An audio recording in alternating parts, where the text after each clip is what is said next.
has the Medea voice, then we know, okay, ha ha ha. Right. When he has Tyler's voice, usually his legs spread out, and He's the wig sitting there slides back, and he's saying, okay, Cassie, don't do that. Could you try to do it? Blah, blah, blah. You know, Mr. Perry has a way of writing, you know, a story that unfolds before you, and you've played her this way, but by the time you get here, you realize, oh, the man is trash. I'm just... period. Cassie Davis, the actress from Tyler Perry's House of Pain, is said to know some seriously shady secrets about her boss, Tyler Perry. It's Mr. Perry's classic. You know, this is really, I pray there's a boo 3. And apparently, if she spills the beans, her life could be in danger. These people really do this for a living? Like, you can just make money like this? Yeah. So the big question is, did Tyler Perry have a hand in her alleged death to keep her quiet? And what exactly are these secrets that put her in a dangerous spot with him? We've got all the details, but first, let's dive into what really went down between Cassie and Tyler. Lately, death hoaxes and pranks have sadly become all too common. But just last year, Tyler Perry made it clear that he doesn't think they're funny at all. Back in February, the filmmaker took to Instagram to shut down a rumor that Cassie Davis, the actress from House of Pain, had passed away. He posted a screenshot of an article claiming that Cassie, at 58, had died from lung cancer. In big, bold red letters, Tyler wrote, "This is a lie." He also asked his followers to turn the sound on for the post and shared that he'd been getting a ton of calls and texts from people upset about the news, which is what made him look into the rumor to see if there was any truth to it. "I just talked to her on the phone and she wasn't dead, but let me call her back," the New Orleans native said in the audio. He noted that after he got a hold of the 58-year-old, he asked her, "Cassie, you sure you not dead?" She jokingly responded that the food she was eating was so good that she might have been in heaven. The actress informed him that she'd heard the rumor a few times before. The actress told him she'd heard the rumor a few times before, but here's the kicker. Who's behind it all? Allegedly, sources close to Cassie claim that Tyler Perry uses these kinds of tactics to intimidate her into staying quiet about what she knows. Along with the audio, Perry further explained the situation in the caption. "After I've gotten several calls from people giving me their condolences and I didn't know what they were talking about, I was sent this article that's going around. I don't know how she could have died and nobody told me or her. So I called her and asked her was she dead and she said, 'Hell no!' Can whoever is responsible for this please stop? You better be careful when you speak death over a child of God. This woman is loved by millions, and you're hurting a lot of people. Cassie is fine living her best life with no worries, no cares, no social media, and no drama. She's waiting to shoot the next season of House of Pain. The truth is, it seems like Tyler Perry is behind much of the drama that Cassie Davis has been dealing with. There's no doubt that Perry is a huge name in the entertainment world. He worked his way up, taking the Atlanta theater scene by storm and becoming a box office giant with his Medea movies and gospel-based films.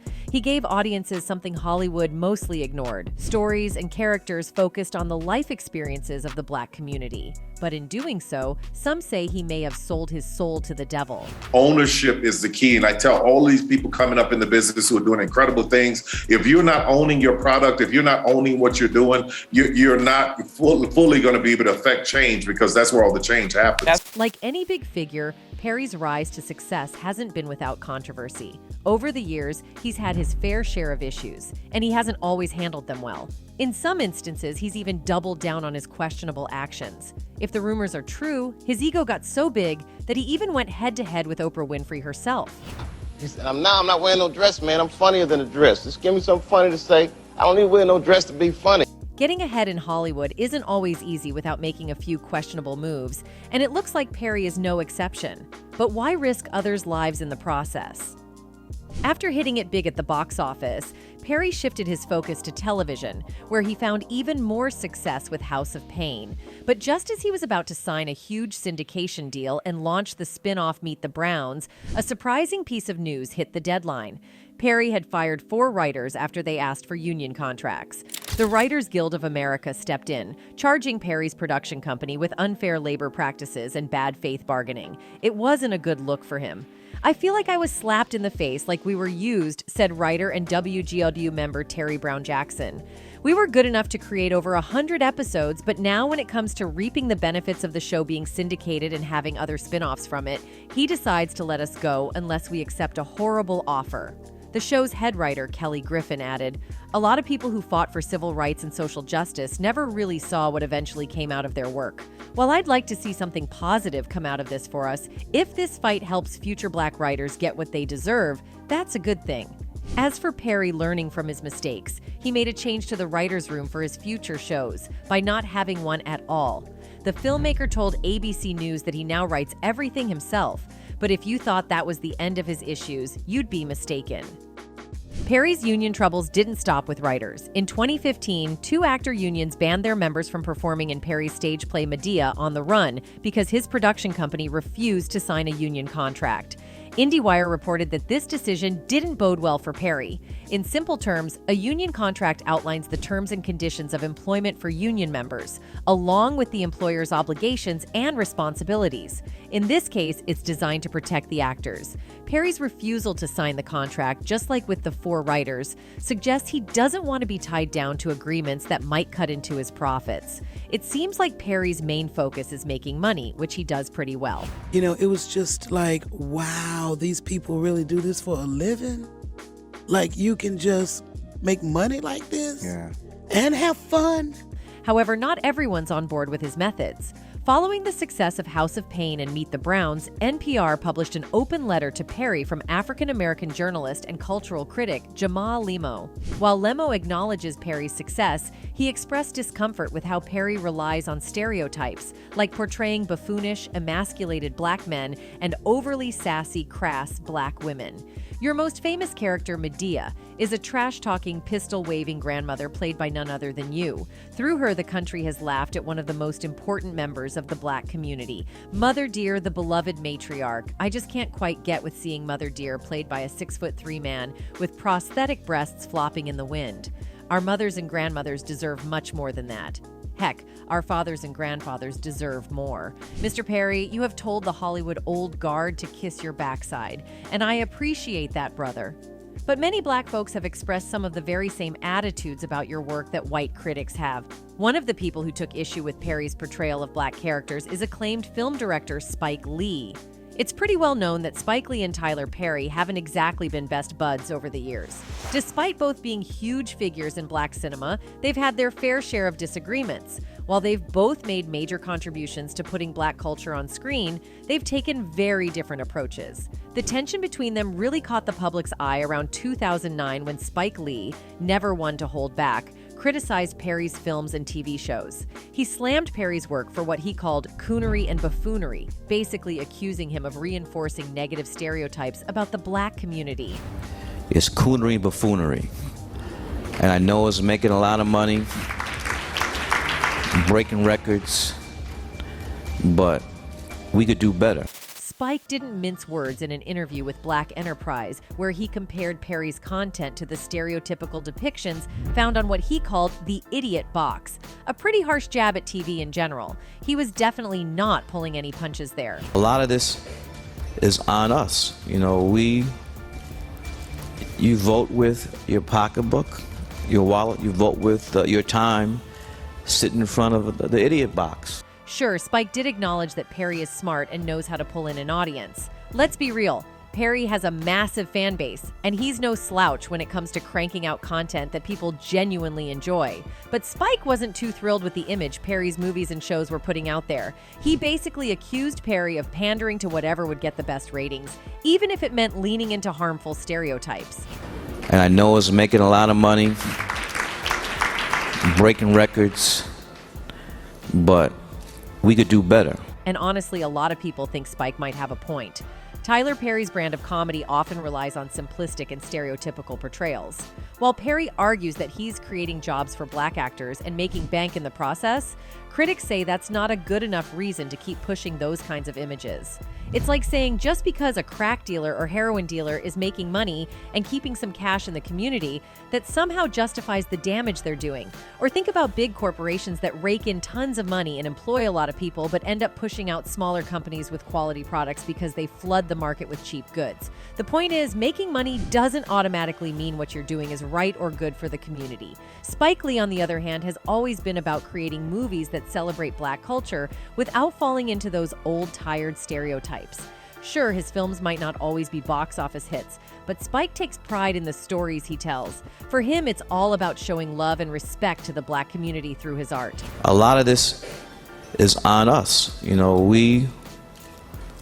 you vote with your pocketbook, your wallet, you vote with your time, sitting in front of the idiot box. But Tyler Perry didn't just sit back and let Spike's criticism slide. Oh no, he fired back, and he did it with a punch. It all went down in 2009 when Perry was on 60 Minutes, and they asked him about Spike Lee's criticisms of his work. Perry didn't hold back. He let loose and made it clear he was completely fed up with hearing Spike Lee's name. Perry even went so far as to say that Spike could go straight to hell. The hell out of you. Say something else. That is my answer to Spike Lee. Go to hell. Go. Perry wasn't in the mood for any of Spike's critiques, especially the ones about coonery and buffoonery. He was basically telling Spike to mind his own business and stop taking shots at him and other big names like Oprah and Clint Eastwood. Perry made it clear he wasn't about to let Spike's criticisms slide. "I'm so sick of hearing about damn Spike Lee," Perry said, as reported by Box Office magazine. "Spike can go straight to hell. You can print that. I am sick of him talking about me. I am sick of him saying, 'This is a coon. This is a buffoon.' I am sick of him talking about black people going to see movies. This is what he said. You vote by what you see, as if black people don't know what they want to see. I am sick of him. He talked about Whoopi, he talked about Oprah, he talked about me, he talked about Clint Eastwood. Spike needs to shut the hell up." Even though Tyler Perry hit back at Spike in a big way, a lot of fans weren't buying his response. They started pointing out some real issues with Perry's movies, like the way they often lean on overly stereotypical portrayals of black families and culture. Then there are the overly dramatic films where black men and women are shown as weak, evil, or just plain problematic. And let's not forget the behind-the-scenes rumors about a toxic work environment, forced religious practices, and whispers about Perry's stance on LGBTQ+ issues. People have also noticed that in many of his films, dark-skinned black male actors are frequently cast as the villains. I'm not a Tyler Perry fan, so this is what I got to say. It's funny how he got all this money to do everything but the right thing. And this lets me know that he's scared of white people. The woman asserted that Tyler Perry harbors a fear of white people, which she believed was influencing his creative choices and decisions. Her comments garnered support from others who also shared their thoughts about Tyler Perry and his work. And they said they loved the script, but they wasn't sure how the film was going to turn out, so they passed. These videos imply that there might be a hidden truth beneath the surface. The question arises, what could be Tyler Perry's secret that has led some dark-skinned actors to decline working with him? Tyler Perry's approach to casting and character portrayal has become noticeable to viewers, leading to discussions about his business strategy. Some individuals argue that Perry tends to cast dark-skinned actors in villainous roles while portraying white-skinned individuals as heroes in his movies and shows. This perception has generated discussion and debate within his audience. Pitiful black woman being abused by a no-good, dark-skinned man, and then saved and rescued by the perfect light-skinned man. During an event, Chris Rock also pointed out the recurring theme in Tyler Perry's movies, noting that there is often a limited portrayal of kind and respectful black-skinned boyfriends in Perry's films. He supported his statement by referencing Tupac Shakur, suggesting that Perry's films could offer a broader range of character representation. He said, "Tupac might be a political leader if he was alive, but then again, Tupac might be in a Tyler Perry movie right now, so you don't know. Tupac might be the bad, dark-skinned boyfriend in the Tyler Perry movie." Chris Rock's point was that Tupac was a highly renowned and popular rapper during his time. However, if Tupac were given the opportunity to appear in a Tyler Perry movie, Rock believed there would be a minimal chance that Tupac would be cast as a heroic character based on Perry's typical casting patterns. He further went on saying, "I would hope he's a senator, but he might be kicking Jill Scott down a flight of stairs. In Tyler Perry movies, there's always okay." Chris Rock's perspective aligned with Spike Lee's criticism, emphasizing that some prominent movies may achieve success because of Tyler Perry's perceived biased casting and storytelling choices. Both Rock and Lee raised concerns about the impact of such ideology on the film industry. You know, are we going back to Mantan Moreland and sleep and eat? Yet, if those films, I mean, We're talking about Tyler Perry. Looking deeper into the entertainment industry, it becomes evident that colorism is not unfamiliar within this field. In recent times, Hollywood has faced substantial criticism, often through media-driven campaigns with hashtags that rapidly spread from Twitter to television news. It could be argued that convicted Harvey Weinstein was one of the first prominent figures to bring negative attention to the industry. In 2017, a multitude of SA allegations emerged, exposing the darker aspects of Hollywood's culture. There's a new documentary that is all about the dark side of Hollywood and how some power players allegedly use their positions to prey on young, aspiring actors. In the wake of the #MeToo movement controversy, numerous scandals rocked Hollywood. These scandals included comedian Kevin Hart stepping down as the Oscars host in 2019 due to the resurfacing of past homophobic tweets. Additionally, the #OscarsSoWhite campaign demanded increased diversity in the Oscars and greater recognition for people of color and marginalized communities. So, Hollywood's reputation has been significantly tarnished, with the once illustrious Walk of Fame appearing more like an uninspiring walk of shame without stars. Kevin Hart has stepped down from hosting this year's Oscars. He put out a statement on Twitter tonight saying, "I have made the choice to step down." In a February afternoon in 1940s America, actress Hattie McDaniel achieved a historic milestone by winning the Oscar for Best Supporting Actress in Gone with the Wind, 1940. Notably, she became the first African American to receive this prestigious film award. While celebrating her victory and leaving an indelible mark on cinema history, the joy was tempered by the stark reality that she would be segregated from the rest of the attendees at an Oscars ceremony that effectively operated as a whites-only event. Instead of being a celebration, this event was marked more by segregation than jubilation. I sincerely hope I shall always be a credit to my race and to the motion picture industry. My heart is too full to tell you just how I feel. 80 years later, the film industry still grapples with a form of routine discrimination, despite some progress in increasing diversity. The 2020 Oscars ceremony was marred by racial controversies that have become all too common for both viewers and industry participants. Major snubs, such as the omission of Lupita Nyong'o for her outstanding performance in the 2019 film Us, exemplify this issue. And the Oscar goes to Lupita Nyong'o.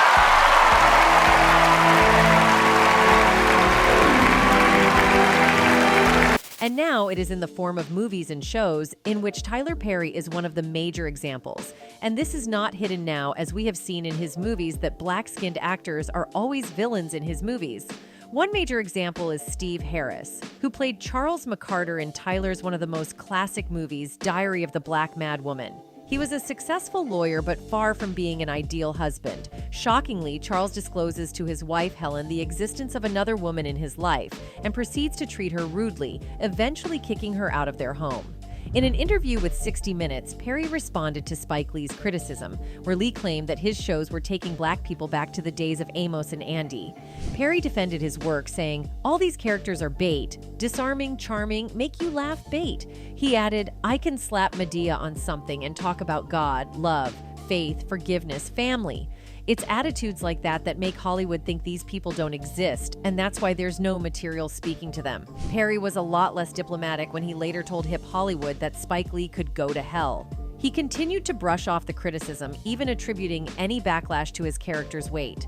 According to The Root, when people expressed outrage over the portrayal of fat black people on TV, calling them caricatures and stereotypes, Perry responded defensively, saying, "I was so offended because my aunt's fat, my mother's fat, my cousins are fat." He continued, "People would say, 'How dare you?' And I'd just go, 'Huh?'